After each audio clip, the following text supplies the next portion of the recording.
Okay, so today the subject is the heart, and I wrote a book about this called Human Heart, Cosmic Heart, and I have a website called humanheartcosmicheart.com. So if you go to that, you can see more information about this subject and things that other people have written about it. And the way that I got started with this was approximately 35, 40 years ago. I read that Rudolf Steiner, who is one of the people that I pay most attention to, said there's three things that have to happen in order for humanity to evolve in the proper way. And you can imagine a lot of things that you would put in that category. But the three things that he said were, number one, that people stop working for money. Of course, none of us work for money anymore. The second one was that people think there's a difference between sensory and motor nerves, which is a very obscure thing, which I'm not going to deal with. And the third thing was that people think the heart is a pump. Of course, everybody thinks the heart is a pump. And the question is, A, how can we conceptualize this to understand that the heart is not a pump? And then B, what does that have to do with saving humanity? Of course, it took me a while to figure that out, to sort of break the code. When you study Steiner, like I said yesterday, it's like being given the answers to the test, but you have to go and figure out how you get there. So after 30 years or so of trying to investigate how and why the heart is not a pump, then I think you can see why it changes everything. So that's the subject of today. Now, if you go to the website, you will see a couple articles. One is by a mechanical engineer named Ralph Marinelli, who wrote a book called an article called "The Heart Is Not a Pump." So that's a mechanical engineering. Do you want me to be here? No, you can go wherever you want. I'll pick you up. Okay. And then there's an article by an anesthesiologist named Branko First, and there's essentially two people now in the United States saying the heart isn't a pump. There's me, I talk for lay people, and Branko, who's an anesthesiologist, and he writes very technical stuff about this. And he wrote a book called The Heart and the Circulation, where he goes through, for those of you interested in scientific punishment, you can read that. And he goes into great detail of this. And the interesting thing is that the foreword to the book was written by the head of cardiac anesthesiology at Harvard Medical School, so presumably somebody who knows something about heart physiology. And he said, Branko is correct, the heart can't possibly be a pump, and that's why we can't treat congestive heart failure better now than 50 years ago. And I say that only because I could be wrong. I've been wrong about a lot of things in my life, unfortunately. But if I'm wrong, apparently at least I'm not the only one. So if you look at this, and this is my technological diagram of this, what you can try to imagine this with me. So you have a heart, and then you have artery coming out of the heart, and then the arteries go down to the capillaries, and then they coalesce back into veins and bring the blood back to the heart. Now, I made a mistake in the book because I said that the person who said that the heart is a pump originally was a guy named William Harvey, who's considered the father of modern cardiology. But it turns out he didn't. He said that the circulation is a circuit. Heart, arteries, capillaries, veins, back to the heart. Just as an esoteric side note, the name of the arteries comes from the root word for Mars, and the name for veins comes from the root word Venus. So the heart is inserted between Mars and Venus in esoteric thought. So when you look at this as a circuit, and the first person who said that the heart is a pump was a guy who I'm sure most of you have heard of by the name of René Descartes, who said from now on we have to conceptualize everything that happens in living systems based on the laws of mechanics, that there are no other principles at work, And nowadays, you're only allowed to speak of mechanics and physical substance. And that all started with Descartes, who said the heart is a mechanical pump, and that's it. So when you look at this, interestingly, if you do a flow diagram and look at the velocity, the speed of movement of the blood is fastest here, right before it enters the heart. And it's actually approximately the same as the speed of the movement of the blood after it exits the heart. So the blood coming into the heart is moving very fast, and then it goes through the lungs and back to the heart, and the blood exiting the heart is also moving very fast. But the heart doesn't speed up the movement of the blood. So the first question you should ask yourself, if the heart doesn't make the blood go faster, what did it do to the blood? Now, when you continue on this, you see that the blood starts moving slower and slower and slower until it gets to the tissue level where there's capillaries. Now, the other fact to know about this is essentially one big artery and one big vein. And so imagine this is a river, and then it flows and starts making tributaries, and then it opens up into a pond or a wetland. And as you can imagine, it goes slower and slower and slower until it gets to the wetland and then essentially stops, right? Because anyways, it has to offload oxygen and food and pick up waste products and carbon dioxide. So it can't be whizzing through the capillaries. And then it starts coalescing, like a wetland coalescing into one central vein, and just that compression of the fluid from a wetland into a tube makes it go faster and faster as it gets up to the heart. You see that? So fastest stops here. The other thing you have to realize is that if you put all the blood vessels end to end, they would encircle the earth about 3 times. If you put them side to side, it would cover an entire football field, one next to the other. So this is a long push. And if you think about what you're pushing through this, let's just say halfway around the earth, you're pushing very sticky fluid in it with stuff in it, meaning red blood cells and platelets, which are approximately the internal diameter of the vessels. And when Marinelli did an analysis of the pump pressure, so let's just be clear what we're talking about. When we say the heart is a pump, we mean there's a pressure propulsion phenomena. In other words, the contraction of the muscle of the heart is generating enough pressure to propel this sticky fluid around the earth 3 times with stuff floating in it. And he estimates that the amount of pressure that you would have to generate to propel that amount of fluid is about 10,000 times the amount of pressure that a 1-pound, fairly thin-walled muscular organ can generate to push all this fluid around. So how does it do that? Not only that, it didn't make the blood go faster. Not only that, the blood gets slower and slower and slower until it stops. And then by some miracle, we think that the pushing here makes the blood stop here and then restart again. And the way that I describe that to people, it's like you want to go from a bus from San Francisco to New York City, and you're going to stop in St. Louis, and the bus doesn't have an engine in St. Louis. It stops to offload passengers. How is it going to get going again to go back up to the heart?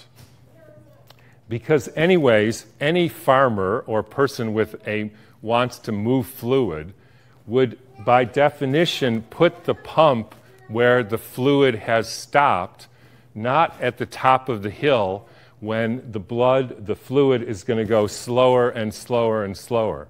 You don't need a pump there. Is that clear?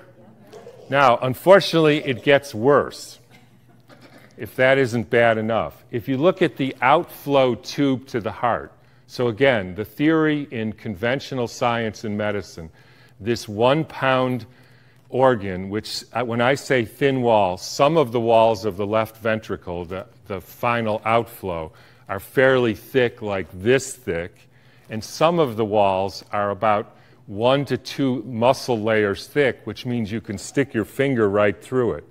Interestingly, the part that's opposite the outflow tube is about 1 to 2 layers thick. Nobody would design a pump like that. But if you look at the outflow tube to the left ventricle, it's called the aortic arch.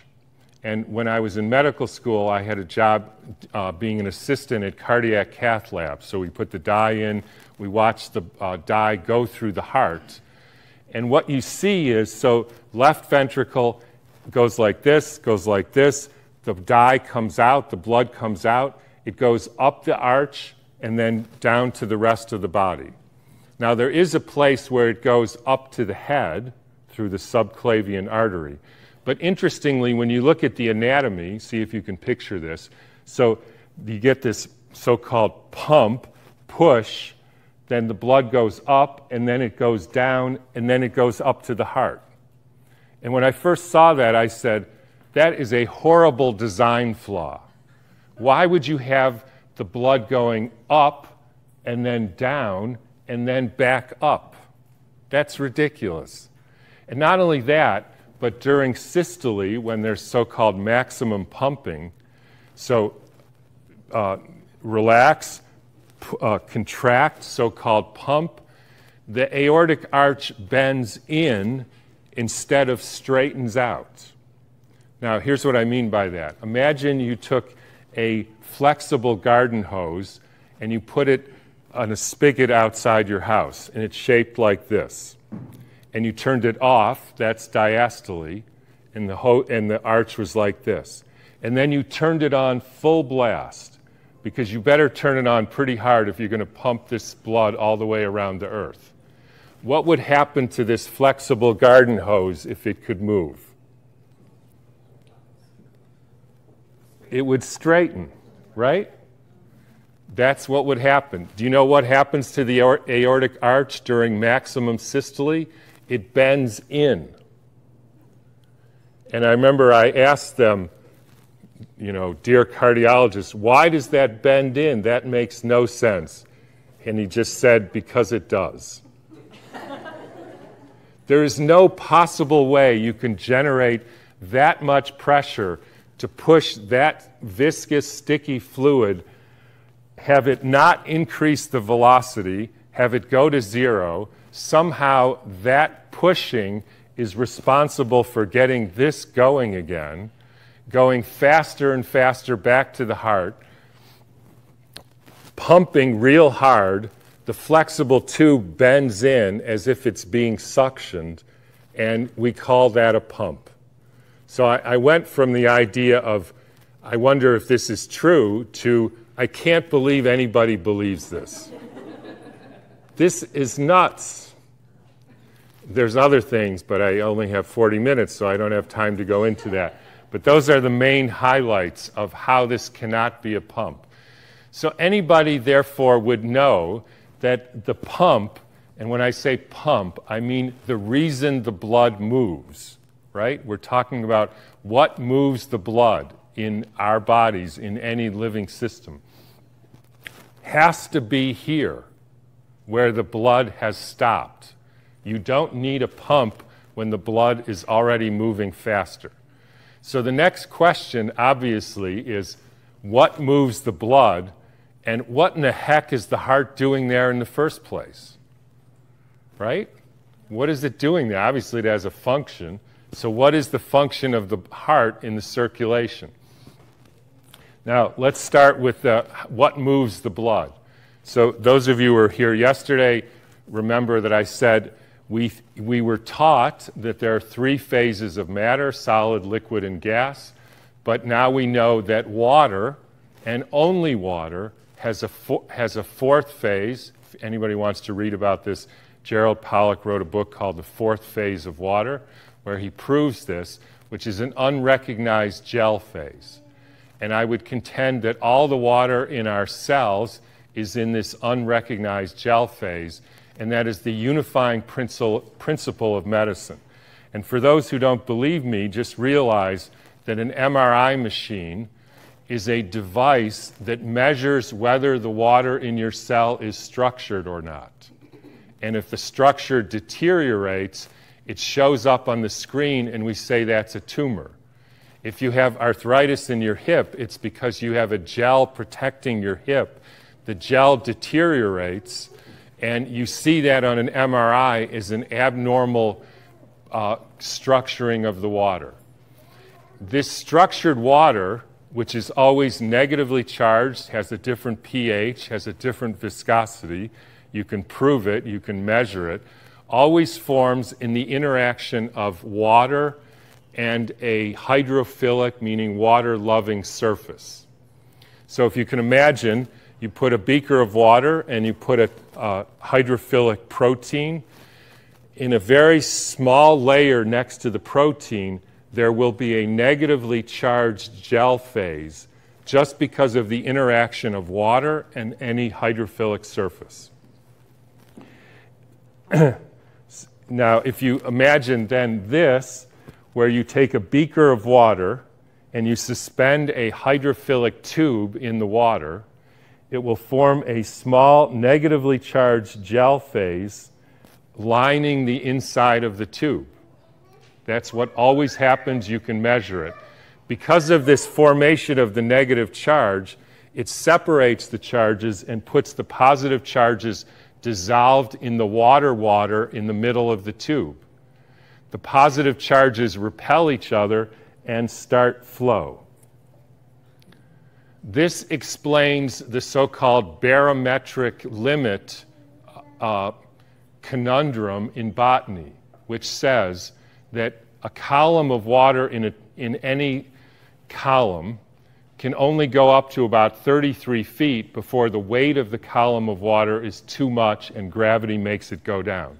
Therefore, there are no trees higher than 33 feet, which is the problem with science, because that's the theory, but the observation of any human being is, but wait a minute, that tree is at least 200 feet. How does that happen? You can't have the sap going up the tree, that's a column of water, without it being too heavy and coming down. Except if you think about what is a tree, and you put this tube vertically, it's a xylem hydrophilic tube which has water in it. It separates the charges, puts the positive charges in the middle. The positive charges can't go down into the earth. They repel each other and go up, and that'll go up as far as you need it to. So this system allows you to understand a capillary is a hydrophilic tube which, with no other energy except what I'll say in a minute required, separates the charges, creates a negative gel phase, which, by the way, protects the vessel. It dissolves the positive protons charges into the middle of the water. They repel each other, start the movement, and as it coalesces into smaller and smaller vessels, like from a wetlands to a river, it by definition goes faster and faster and faster until it gets to the heart, and that's how the blood starts moving. Clear? It's exactly the system that works. Now, the next question, so what does the heart do?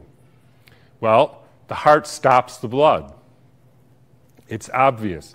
In fact, Rudolf Steiner said what the heart is like is a hydraulic ram. So what is a hydraulic ram? Hydraulic ram you put in fast-moving water, exactly like this.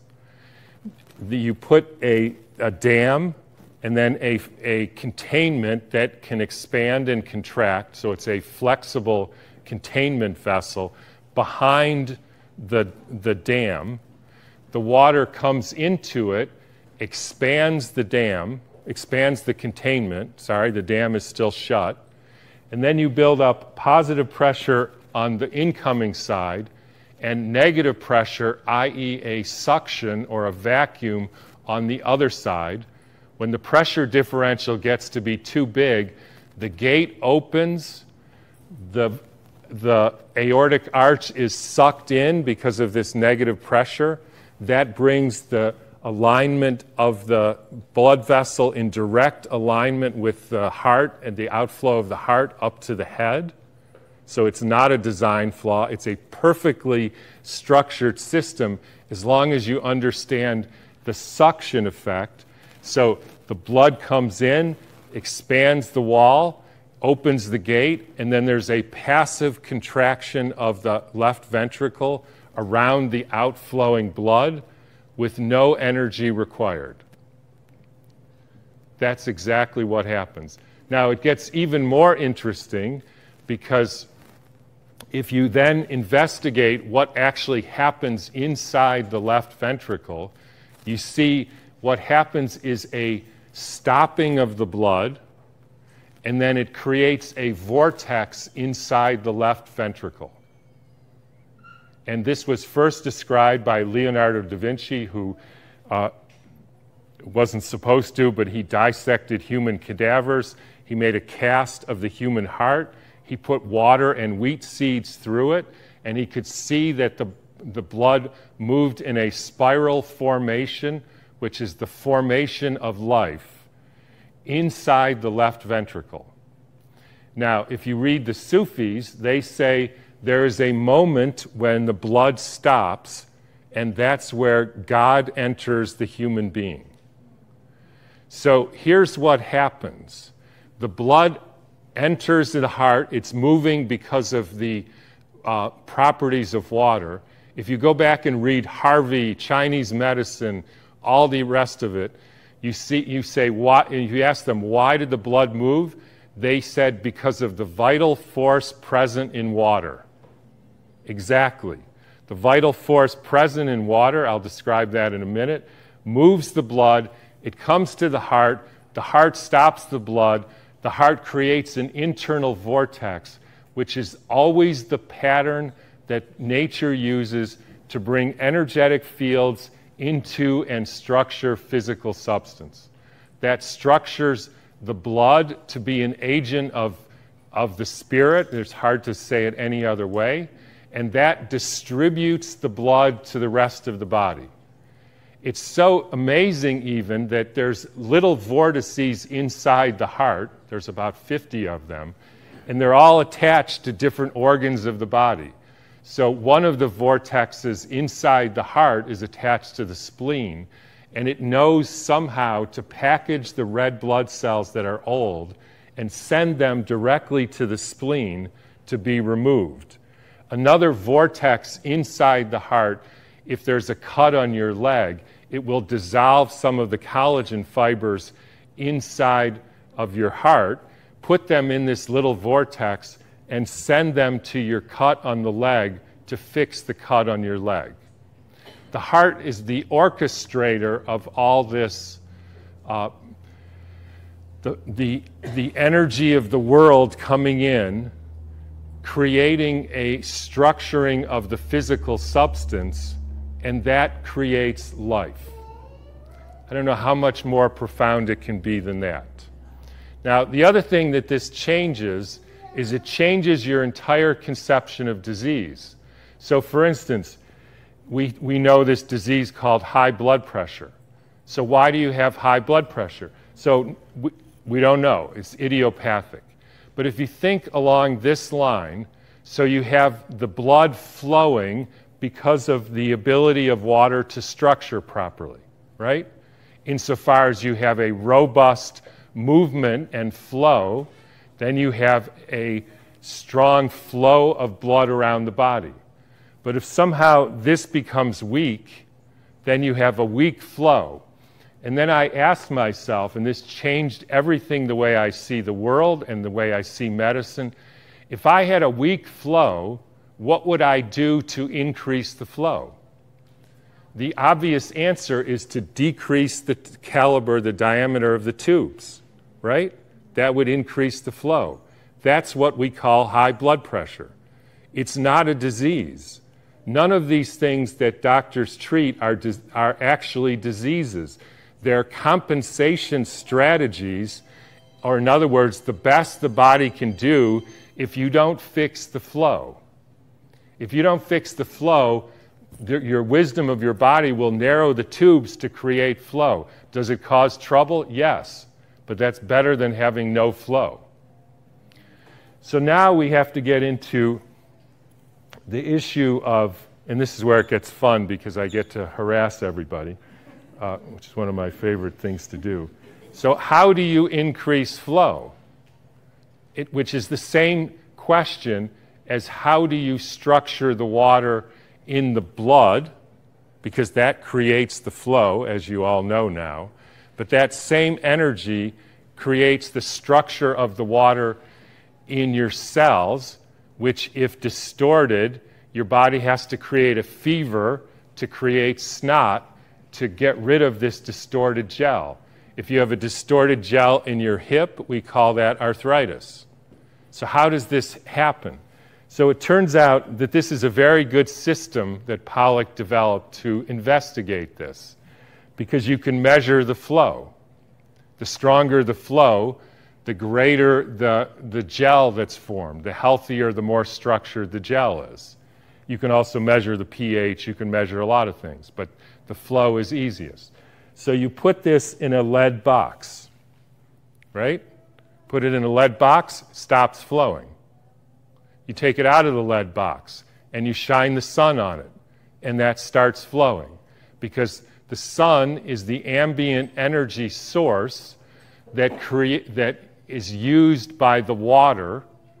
It's absorbed into the water to create this fourth or gel phase of water. You can put this out of the lead box and put it on the earth, and that will increase the flow, because there's an electromagnetic field from the earth which is absorbed by the water, which increases the structure of the water, which increases flow, which creates health. You can put your hands on the beaker, and we have an electromagnetic field from our hands, which is the basis of laying on of hands and touch, and why it's good to be with people, and that will increase the flow. You can put your dog next to it, at least most dogs, and that will increase the flow. And then here's where it gets fun. You know what happens if you put your cell phone next to it? The non-native electromagnetic field, the wireless radiation, we're talking about radiation here, immediately stops the flow and destructures the water. Anytime you have a wireless device in your body, on your wrist, against your head, you are destructuring the water and creating a fundamental poisoning of the very integrity of the foundation of life. Now, what do I mean by the foundation of life? So here's where this whole thing starts to get very interesting, because we're told human beings in medical school are only physical stuff, right? Never mind that if you look at an atom, which is the basis of physical stuff, there's a nucleus here, and over there by the end of the room there's an electron. So what's between here and here? Nothing. 99% of the atom is just space. And that's not even to mention that atoms exist in two forms, like particles, which are 99.9% space, or waves, which are no particles at all. So here's the question. How does 99.9% space mean I can't put my finger through my leg? This is just space. Physical stuff is just space. And nobody knows. But it's an interesting question. Now, here's another way to look at that. If you took a carrot, a living thing, and said, what is it made out of? To a scientist, and one of my favorite sayings is, the trouble with science is it's not very scientific. If you ask a scientist, what is a carrot made of? It's made of atoms. So 20 million sulfurs, 3 million hydrogens, carbons, etc., right? What if you go to a chemist and get a bag of all those hydrogens, sulfurs, etc., put them in a bag, put it on the table, it's a heap. Is that a carrot? No? Anybody think it is a carrot? Nobody, because that's stupid, right? Nobody thinks it's a carrot except your doctor, because he thinks you're only made of stuff. That's the stuff. Even though 99.99% of the molecules in you are water, which is a little bit more than a cucumber, which is 96%. So what's missing from the stuff? The heap. It's not alive. So how do you make it alive? Now, the other thing that's interesting about this is all stuff is subject to two forces, gravity and entropy, meaning if you take stuff and you do that, it falls, and if you leave it there 1,000 years, it will turn into dust, just like you will. But life doesn't follow those principles. A carrot or a tree creates form, so what's missing from the stuff is the form that makes it a carrot. How do you create form? You take an electromagnetic field from the cosmos, from the Earth, from Jupiter, from the sun, from the moon, and you shine that, you energize water. The water takes the stuff and brings it into levity and something that doesn't even have a word, which is called negative entropy or negentropic force.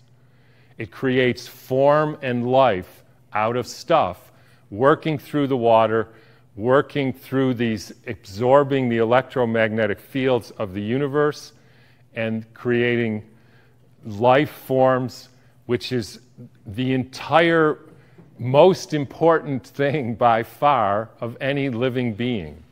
That's where the action is, how you interfere or promote those life forces. Now, what's the time? You still have about 13 minutes. 13 minutes. Everybody got this?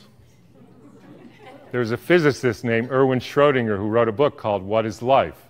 He said life is levity and negentropic force that works through water. Water essentially takes the substance up using the electromagnetic fields from the cosmos, creates life forms out of it, circulates the blood, protects your hips, creates the field, the energy around cells that allow them to keep their distance so that they don't collect into cancer cells.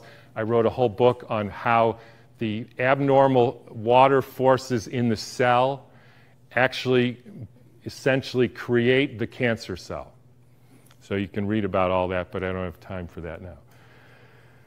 So that's a new way of looking at medicine and life, and I think then you can see that the point of Steiner's the heart is not a pump, is that gets you to have a whole different conception of what a living being is and what the heart is doing, including what diseases are.